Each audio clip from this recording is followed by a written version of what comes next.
On record in کے غیر اخلاقی سرگرمیوں میں ملوث ہونے کے انکشافات کیے۔ ایک مشہور کہاوت ہے کہ انسان اپنی قسمت خود بناتا یا بگاڑتا ہے۔ محمد آصف کے معاملے میں ان کی قسمت نہ تو مہربان تھی، لیکن خود آصف نے بھی خود کو ہر طرح کے مسئلوں میں الجھانے میں کوئی کسر نہیں چھوڑی۔ جولائی 2010 میں انگلینڈ کے خلاف لارڈز ٹیسٹ میں سپاٹ فکسنگ میں ملوث ہونے کے انکشاف کے بعد فروری 2011 میں محمد آصف کو 7 سال انٹرنیشنل کرکٹ سے بین کی سزا ملی اور آئی سی سی کی طرف سے 2 سال کے لیے ان کو سسپینڈ کر دیا گیا۔ جس کے بعد اکتوبر 2011 میں محمد آصف نے south work crown court London میں ایک اپیل دائر کی، لیکن 1 نومبر 2011 کو محمد آصف اس سارے معاملے کے اندر گلٹی ثابت ہو گئے اور ان کو 1 سال جیل کی سزا بھی ملی۔ Court of attribution for support میں اپنی سزا کو کم کروانے کی ایک ناکام اپیل دائر کرنے کے بعد محمد آصف نے اگست 2013 میں سپاٹ فکسنگ میں ملوث ہونے کا انکشاف کر لیا۔ جولائی 2010 میں لاہور ٹیسٹ میں نہ صرف محمد آصف بلکہ محمد عامر اور سلمان بٹ بھی سپاٹ فکسنگ میں ملوث نکلے اور ان کو بھی سزائیں ہوئی۔ محمد آصف کا شمار ہمیشہ پاکستان کے بہترین بولرز میں رہے گا۔ انہوں نے پاکستان کے لیے زیادہ کرکٹ تو نہیں کھیلی، لیکن جتنی بھی کرکٹ کھیلی اس میں ان کی شاندار کارکردگی رہی۔ محمد آصف کے بین الاقوامی کرکٹ سے دور ہونے کے 1 دہائی کے بعد بھی دنیا کے بہترین بلے باز، چاہے ہاشم آملہ ہو، اے بی ڈویلیئرز ہو یا کیون پیٹرسن ہو، کہتے ہیں کہ محمد آصف دنیا کا وہ سب سے خطرناک بولر تھا جس کو انہوں نے فیس کیا۔ جنوبی افریقہ کرکٹ ٹیم کے سابق ماہ ناز کرکٹر ہاشم آملہ نے پاکستانی سابق بولر محمد آصف کو مشکل ترین اور جادوگر بولر قرار دے دیا۔ ہاشم آملہ سے حال ہی میں ایک شو کے دوران کیریئر کے مشکل ترین بولر کے حوالے سے سوال کیا گیا، جس کے جواب میں انہوں نے فوراً ہی محمد آصف کا نام لیا۔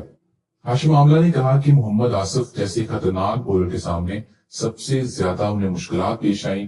ایک تو محمد آصف کے ایکشن بہت زبردست تھا جسے دیکھنا اچھا لگتا تھا، اور دوسرا وہ گیند کے ساتھ جادوگری کرتے تھے۔ ہاشم آملہ کے علاوہ جنوبی افریقہ کے ایک اور ماہ ناز بلے باز اے بی ڈویلیئرز بھی محمد آصف کو دنیا کا خطرناک ترین بولر قرار دے چکے ہیں۔ اس کے علاوہ انگلینڈ کے بہت ہی کامیاب بولر جیمز اینڈرسن بھی محمد آصف کے بارے میں ایک بہت بڑا انکشاف کر چکے ہیں۔ ایک حالیہ انٹرویو میں جیمز اینڈرسن نے کہا کہ بال کو کس طرح سے سوئنگ کرنا ہے یہ میں نے محمد آصف سے سیکھا۔ ان کا مزید کہنا تھا کہ آسٹریلیا کے ٹور سے پہلے میں نے محمد آصف کی کلپس دیکھے اور کس طریقے سے وہ بال کو سوئنگ کرتے تھے، جس کے بعد آسٹریلیا جا کر میں نے اسی طریقے سے کوشش کی اور میں اس میں بہت زیادہ کامیاب ہوا۔ کرکٹ پنڈتوں کے خیال میں اگر محمد آصف سپاٹ فکسنگ سکینڈل میں ملوث نہ ہوتے تو آج پاکستان کے سب سے کامیاب آل فارمیٹ بولر ہوتے۔ اس بات میں کوئی شک نہیں ہے کہ محمد آصف ایک بہت ہی بہترین بولر تھے، جن کی اگر بالز کو ہم دیکھیں تو بہت زیادہ دونوں طرف سوئنگ کرتی تھی اور بلے باز ہمیشہ مشکل میں رہتے تھے، اور جس طریقے سے وہ ریکارڈز پر ریکارڈز بنا رہے تھے اس بات میں کوئی شک نہیں کہ اگر وہ 10 سال مزید پاکستان کے لیے کھیل جاتے تو وہ تینوں فارمیٹس کے پاکستان کے آج نمبر 1 بولر ہوتے اور دنیا کرکٹ کے بہترین بولر ہوتے، اور شاید پاکستان کے جو بہترین بولرز ہیں وقار یونس، شعیب اختر اور وسیم اکرم، ان سب کو وہ ریکارڈز میں پیچھے چھوڑ دیتے۔ بہت سارے لوگوں کا تو یہ بھی کہنا ہے کہ وسیم اکرم کو سوئنگ کا بادشاہ کہا جاتا ہے، لیکن سوئنگ کا اصل بادشاہ محمد آصف ہے۔ محمد آصف نے اپنے کیریئر میں بہت جلدی عروج دیکھا اور اسی تیزی کے ساتھ زوال بھی دیکھا، لیکن محمد آصف کے ساتھ بہت زیادہ زیادتی کی گئی۔ جب ان کی سزا ختم ہو گئی تو محمد آصف کو بین الاقوامی کرکٹ میں دوبارہ ہم نے کھیلتے ہوئے نہیں دیکھا۔ پاکستان کرکٹ بورڈ کی طرف سے ان کے ساتھ زیادتی کی گئی۔ میں محمد آصف کو ڈیفینڈ نہیں کر رہا، میرا پوائنٹ یہ ہے کہ اگر محمد عامر سزا ختم کرنے کے بعد پاکستان کی نمائندگی کر سکتے ہیں تو محمد آصف کیوں نہیں کر سکتے تھے؟ یہی وہ دوہرا معیار ہے جو کہ آج تک کسی کو سمجھ نہیں آیا کہ محمد عامر کو آپ تینوں فارمیٹس میں دوبارہ کھلا دیتے ہیں جبکہ محمد آصف کو آپ موقع ہی نہیں دیتے۔ یا تو آپ اس بات کا فیصلہ کر لیں کہ جس نے بھی ملک کو بیچا ہے اس کے ساتھ کیا سلوک کرنا چاہیے، کیا اس کو لائف ٹائم بین دینا چاہیے یا سزا کے بعد وہ دوبارہ کھیلے گا۔ 2010 میں جب محمد آصف، محمد عامر اور سلمان بٹ فکسنگ سکینڈل میں پکڑے گئے، اس وقت پاکستان کرکٹ ٹیم کے پاس دنیا کا بہترین بولنگ اٹیک تھا۔ آپ سوچئے کہ عمر گل، محمد آصف، محمد عامر، شعیب اختر یہ دنیا کے بہترین اس ٹائم کے بولر تھے۔ جس کے بعد محمد عامر اور محمد آصف پر پابندی لگنے کے بعد پاکستان کے پیس اٹیک آدھا رہ گیا اور پاکستان نئے پیسرز کے ساتھ 2011 کا ورلڈ کپ کھیلنے گیا اور پھر بھی سیمی فائنل تک پہنچا۔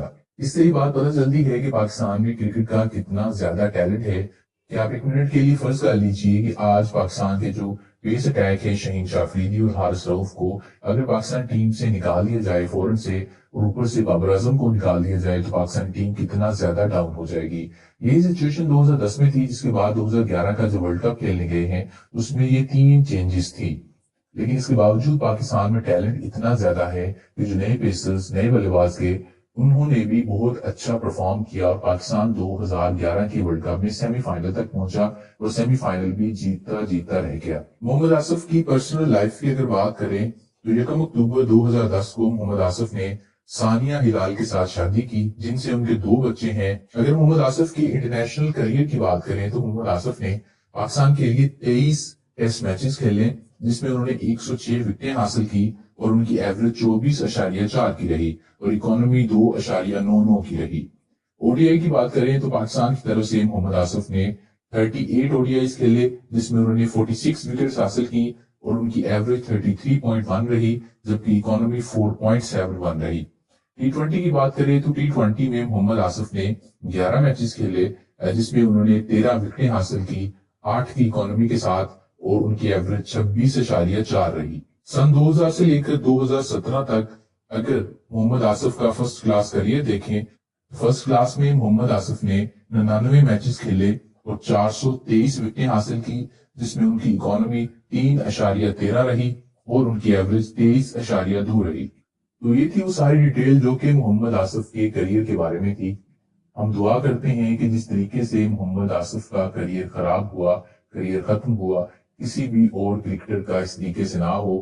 چند پیسوں کے لیے ملک کو بیچنے کی بجائے ملک کے پرائڈ کے لیے، ملک کی عزت کے لیے ان پلیئرز کو کھیلنا چاہیے.